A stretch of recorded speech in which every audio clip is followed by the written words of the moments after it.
रूपाली गांगुली और Gaurav Khanna starrer TV serial Anupamaa की upcoming episode में आप देखब कि फिर एक बार देविका का वापसी हो गई बाटे। शो में जसवीर कौर देविका का उ किरदार निभावेली। अनुपमा की कहानी में आई लीप की बाद से देविका शो से गायब बाली, लेकिन अब नया प्रोमो में अनुपमा और देविका एक बार फिर साथ बैठ के वक्त बितावत नजर आई हैं। एकरे अलावा डिम्पल और टीटू की शादी के मौका पर यशदीप और बीजी भी शाह निवास में आई हैं। कैसे कि एक तरफ यशदीप अनुपमा से माफी मांगले में झिझकत न, उहे दूसरी ओर रेस्टोरेंट बंद भइले के बाद उनके पास अब कोनो कमो नहीं खे। मंगलवार के एगो एपिसोड में मेकर्स ई दिखाओ न कि बीजी यशदीप के सुझाव देतली कि काहे ना हमान का यही बहाने अपनी मुल्क होकर आइल जा, कैसे कि बापूजी उनके भी शादी में अइले के न्योता दिले रहना, लिहाजा उ लोग ए शादी का हिस्सा बनी। अब देखे के होई कि यशदीप और बीजी के अइले से कहानी में और कौन ट्विस्ट आई।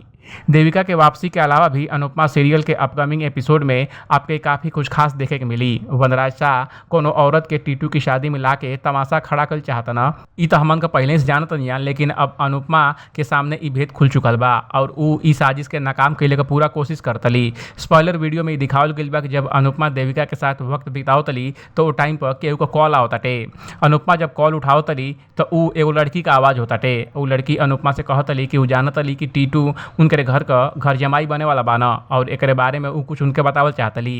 ये लड़की अनुपमा के एगो जगह का नाम बतावतली और उ कहतली कि उ वहाँ आके उनसे मिले। मानल जाता कि ये लड़की टीटू का एक्स गर्लफ्रेंड हो सकेला, जवन टीटू के हिस्ट्री के बारे में जानतिया और वही के वनराज कौन हो भी सूरत में डिम्पी और टीटू की शादी में लावल चाहता ना।